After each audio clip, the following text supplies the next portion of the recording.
फुर्सत पाई है संसार में तुझको बुलाया है। इन पावन लोगों के दिल को पत्थर बनकर मत तोड़ना। उपकार ये इनके लाखों है, इस बात को मत भूलना। ना जाने तुझे पाने के लिए कितने देवी देवता मंदिर के चौखट पर अपने शीश नवाए होंगे, मस्तक फोड़े होंगे कि भगवान एक बेटा दे दो, एक बेटी दे दो, तब जाकर के तुझे पाया। और तुझे पाया तो अपने पलकों की छाव में बैठा करके रखा। माँ स्वयं गीले में सो जाती है, लेकिन अपने बेटे को सूखे में सुलाती है। खुद भूखे सो जाएगी, लेकिन अपने बेटे को खूब खिलाती है। अपने ही पेट को काटा है और तेरी काया सजाई है। अपना हर तोर खिलाया तुझे, तब तेरी भूख मिटाई है। इन अमृत देने वालों के जीवन में जहर मत घोलना।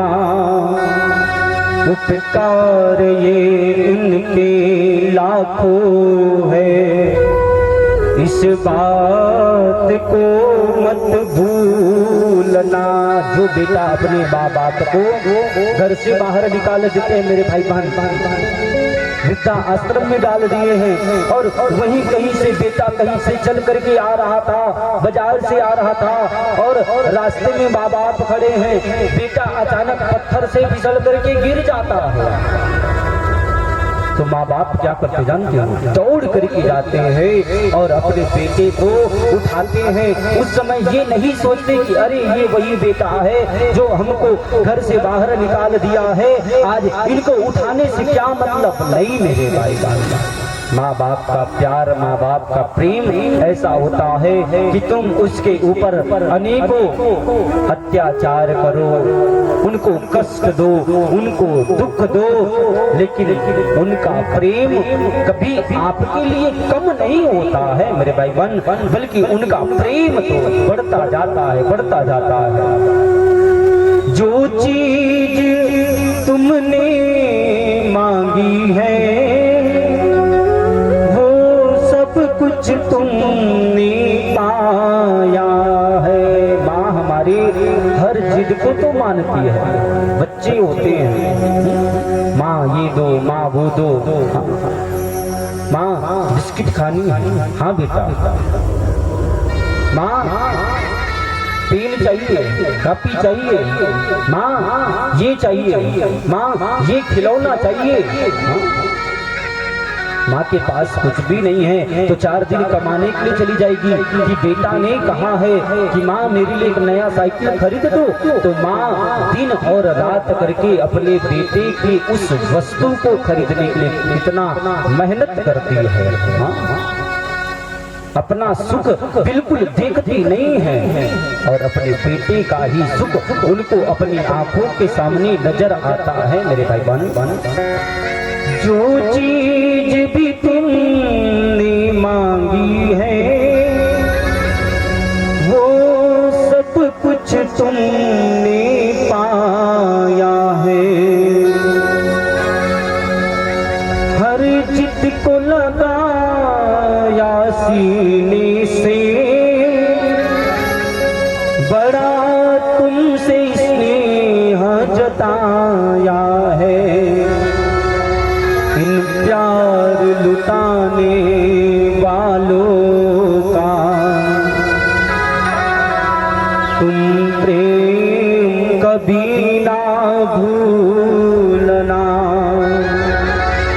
उपकार ये इनके लाखों हैं, इस बात को मत भूलना, इस बात को मत भूलना।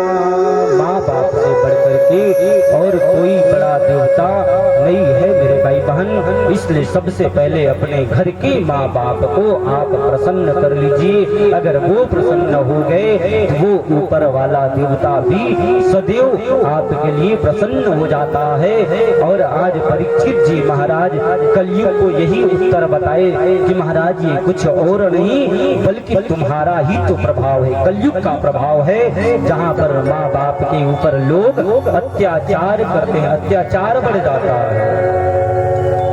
और कलयुग ने दूसरा प्रश्न बताया कि एक खेत में दो फसल उग रहे हैं, जैसे ये खेत है ना, और इस खेत पर आप क्या लगाते हैं, धान लगाते हैं, गेहूं लगाते हैं। तो एक ही खेत पर आप दो फसल लगा दिए एक साथ, एक तरफ धान का फसल, दूसरी तरफ गेहूं का फसल, और क्या होता है, धान की सुंदर सुंदर बालियां निकलती है, गेहूं की भी बालियां निकलती है ना, जानते हो, सब देखते हो।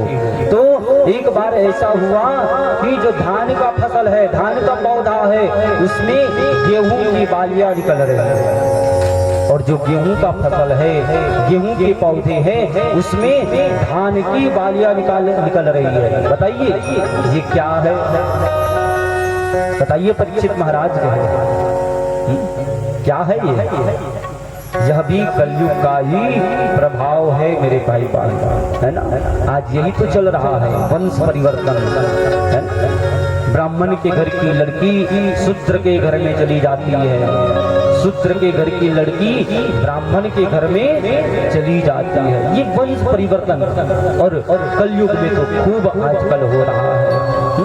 और इसके चक्कर में अनेक घटनाएं भी हमारे सामने देखने को मिल रही है। बेटियां सावधान हो जाए, कभी अपने जीवन में ऐसी गलतियां ना करें। 35-35 टुकड़े कर दिए गए, ये खबर नहीं है ना। ऐसी अनेक घटनाएं आज होती जा रही है, इसलिए सावधान हो जाइए। किसी के ऊपर विश्वास, किसी के ऊपर भरोसा इतना जल्दी नहीं कर लेना चाहिए। माँ बाप हमारे लिए सदैव उचित राय ही देते हैं मेरे भाई बहन। वो कभी बेटियां आपका बुरा ना चाहेगी, है ना। आपको जिस घर में भी भेजेंगी अच्छा ही घर देख करके भेजेंगी।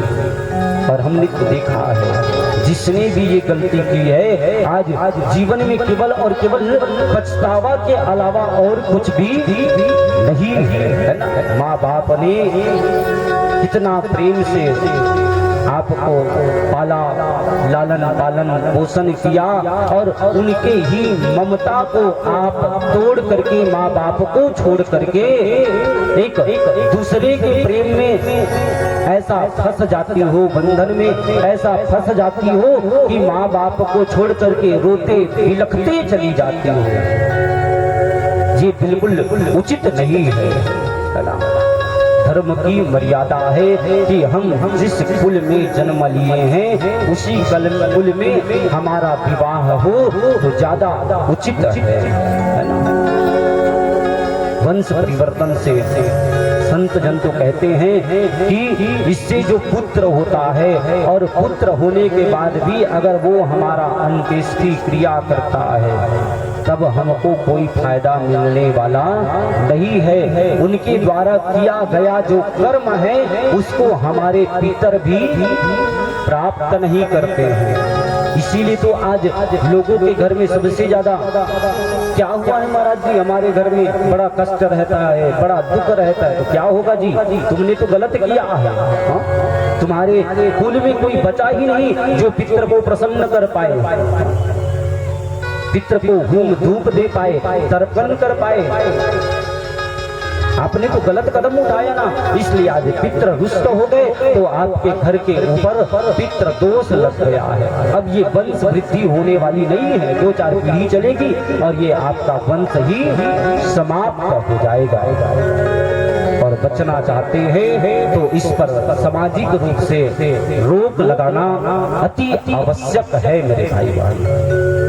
और परीक्षित ने भी बड़ा सुंदर उत्तर दिया, जवाब दिया कि महाराज ये भी कलयुग में होने वाला ही अधर्म है, यह है वंश परिवर्तन। और तीसरा प्रश्न उन्होंने किया,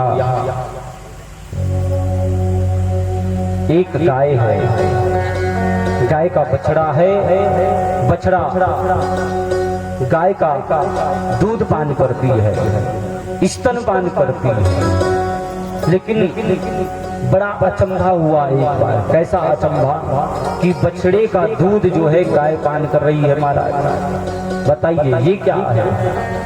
और परीक्षित ने झट से उत्तर दिया, ये भी कलयुग का ही अधर्म है। आज हो रहा है, घर की बेटियां बाहर जाकर के काम कर रही है और माँ बाप बैठ करके अपनी बेटी का ही खा रहे हैं। कई माँ बाप जो है अपने बेटियों के घर में जाकर के पल रहे हैं। नहीं तो पहले नियम क्या था कि बाप एक बार अपनी बेटी का विवाह कर देता था, ब्याह कर देता था, तो उसके घर में जा करके एक गिलास पानी तक तो नहीं पीते थे। लेकिन आज अपने बेटी के घर में ही जा करके पल रहे हैं। बेटी बेचारी खूब काम कर रही है, कमा करके धन ला रही है और माँ बाप उनके घर में पल रहे हैं। बाप बेवड़ा निकल गया तो फिर रोज दारू पी रहा है अपनी बेटी की कमाई का। यही तो कलयुग का प्रभाव है।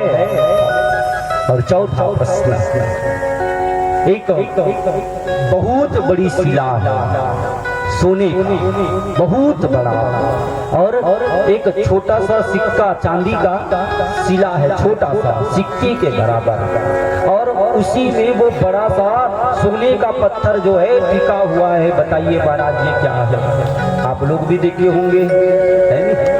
जब बस्तर वगैरह जाए तो दिखता है कभी कभी बहुत बड़ा पहाड़ एक छोटे से में टिका रहता है, ऐसा लगता है ये अब तक गिर जाएगा, लेकिन गिरता नहीं है। तो ऐसा ही शिला है एक बहुत बड़ा, जो बिल्कुल छोटे से शिला पर टिका हुआ है। बताइए ये क्या है? परीक्षित ने कहा यह है असत्य, यह है अधर्म।